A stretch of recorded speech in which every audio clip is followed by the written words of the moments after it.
नमस्कार साथियों, स्वागत है आपका हमारे यूट्यूब चैनल पर। तो आज हम जानेंगे यूपीएससी की तरफ से कौन सी टीचर की वैकेंसी निकाली हैं, क्या एलिजिबिलिटी है और डेट कब से है, कब तक फिल कर सकते हैं फॉर्म। सारी इन्फॉर्मेशन इसी वीडियो में मिलेगी।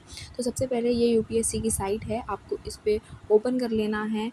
थ्री लाइन्स होंगी, उस पर क्लिक करके यहाँ पर हम जाएंगे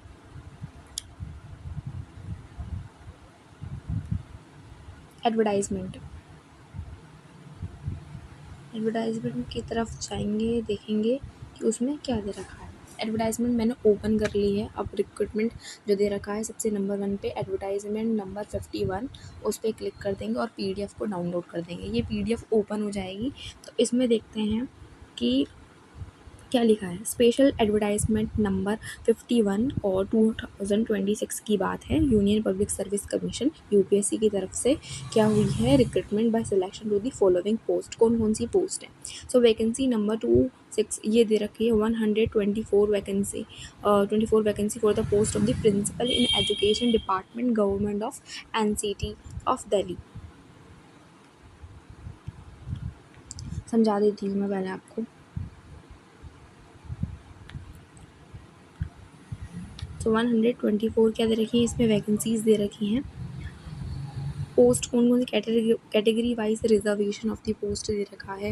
एंड मेल और फीमेल के कितने पद होंगे वो दे रखा है। रिजर्व के कितने होंगे, ईडब्ल्यूएस के, ओबीसी के, एससी के एंड एसटी के।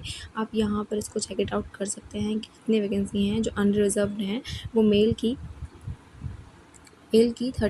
टोटल 69 है, मेल की 37 एंड फीमेल की 32 है। पीडब्ल्यूडी कैंडिडेट्स के लिए आप देख सकते हैं कि 40% एंड अबव का क्या क्राइटेरिया दे रखा है इसमें, ये आप रीड आउट कर लेना। पे स्केल की बात कर लेते हैं। तो पे स्केल कितना मिलेगा, लेवल 12 की सैलरी मिलेगी मैट एट एज पर दी 7th CPC। एज कितनी होगी, 50 years for unreserved EWS and 53 for OBC and 55 for SC ST। ये क्या है, एज इज़ फर्दर रिलैक्सेबल। ये मैक्सिमम एज दे रखी है, maximum age to fill out the form. Relaxable किसके लिए, एज फर्दर रिलैक्सेबल है अप टू 10 ईयर्स तक के लिए। किसके लिए, PWBD के लिए, subject to maximum age of 56 years. Essential qualification की बात कर लेते हैं, कौन कौन सी एसेंशियल क्वालिफिकेशन है। सबसे पहले आपको क्या होना चाहिए, एक मास्टर डिग्री होनी चाहिए आपके पास। मास्टर डिग्री किसी भी रिकॉग्नाइज्ड यूनिवर्सिटी से, और आपके पास bachelor of education from a recognised university या इंस्टीट्यूट से होने चाहिए। मतलब कि आपके पास क्या होना चाहिए, बीएड की डिग्री भी होनी चाहिए। बात कर लेते हैं अब एक्सपीरियंस की।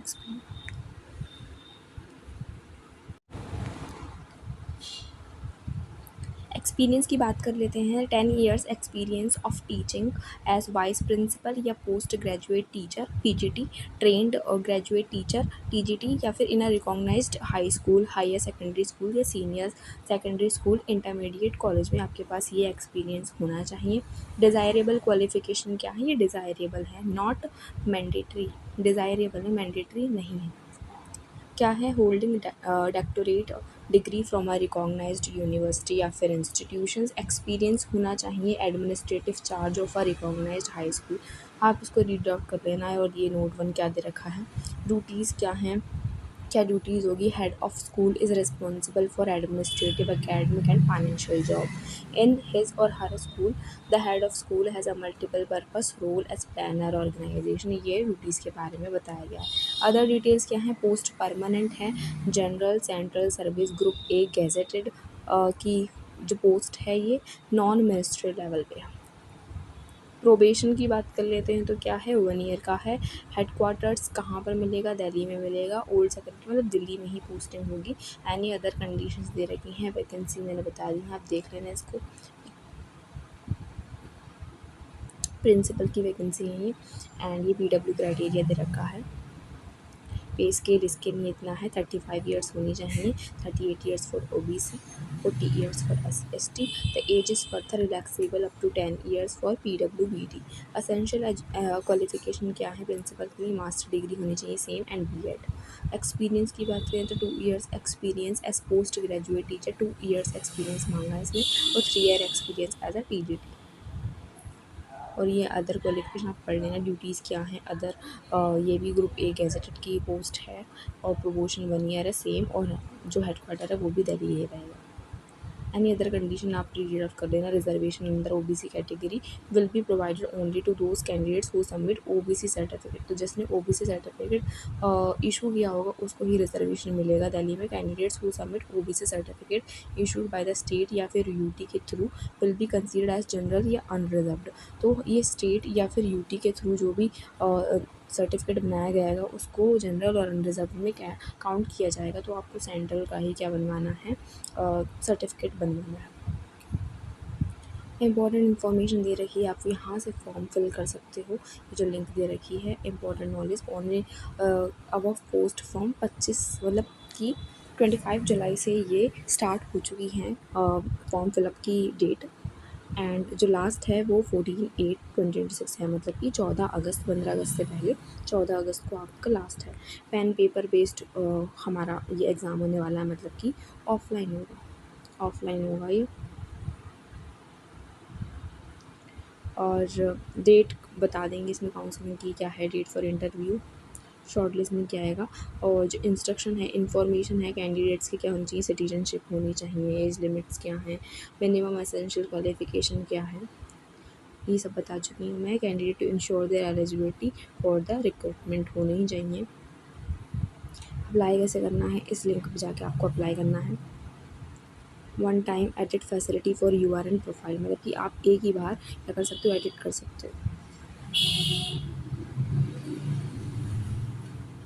ये पढ़ लेना। इन केस ऑफ री marriage, in case of divorce, ये आपको रीड आउट कर लेना है नोटिफिकेशन डाउनलोड करके। लास्ट डेट मैंने बता दी है 14 अगस्त है। एप्लीकेशन फ़ीस कितनी है, 25 रुपये है फ़ीस SC/ST पर्सन के लिए। एप्लीकेशन आप डेबिट के थ्रू या UPI पेमेंट के थ्रू कर सकते हो। No fee for SC/ST PWD women candidate of any community, no fee exemption is available too. ये देख लेना, आप पढ़ लेना क्या दे रखा है। Fee upon once paid shall not be, refund नहीं होगी। कंसेशन और रिलैक्सेशन पढ़ लेना, एक्स सर्विसमैन के लिए एज रिलैक्सेशन। एंड यहाँ तक की इंफॉर्मेशन अब देखते हैं आगे। एडमिट कार्ड की बात कर लेते हैं। सो द एडमिट कार्ड कब रिलीज़ होंगे, the eligible candidate will be issued an admit card before the recruitment test. तो जब भी रिक्रूटमेंट टेस्ट होगा उसके पहले ही, जनरली क्या होता है 10 डेज़ बिफोर इसके एडमिट कार्ड UPSC के मेनली रिलीज़ हो जाते हैं। अब देखते हैं इसमें कब होते हैं, तो आपको एग्ज़ाम से एक हफ़्ता पहले चेक कर लेनी है साइट पर जाके। अब आंसर की जो इम्पोर्टेंट आंसर की और हमारी बात कर लेते हैं। तो यहाँ पर क्या है, ब्लैक बॉल पेन लेके जाना आपको, black ball pen, not blue. Pen of any other colour permit ही नहीं होगा। पेंसिल भी नहीं लेके जानी है और इंक पेन भी नहीं लेके जाना है। पेनल्टी क्या है रॉन्ग मार्क्स के लिए, so candidate should note that there will be penalty, negative marking होगी रॉन्ग आंसर्स के लिए। और कुछ भी दिक्कत होती है तो आप इस हेल्पलाइन डेस्क पे आप बात कर सकते हो, टोल फ्री नंबर पे कॉल भी कर सकते हैं। मोबाइल फ़ोन बैंड हैं, फेस ऑथेंटिकेशन होने लगा है अब से, और अदर इंस्ट्रक्शंस दे रखे हैं।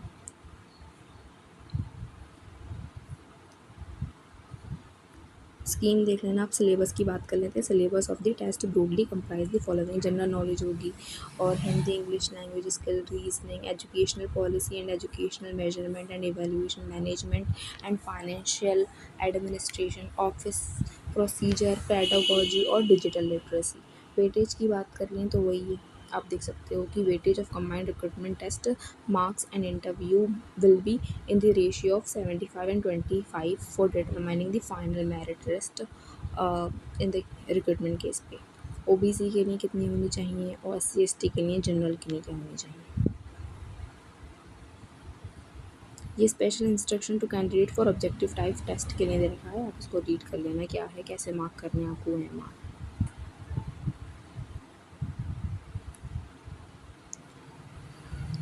अपेंडिक्स दे रखा है, using own scrap to fill the candidate online to the commission, वो ऑनलाइन सबमिट करना है, ये आपको पढ़ लेना है। बस इतना ही था ये information. And thank you for watching. आपको जल्दी से जल्दी इसके फॉर्म फिलअप कर देने हैं। लास्ट डेट 14 अगस्त है।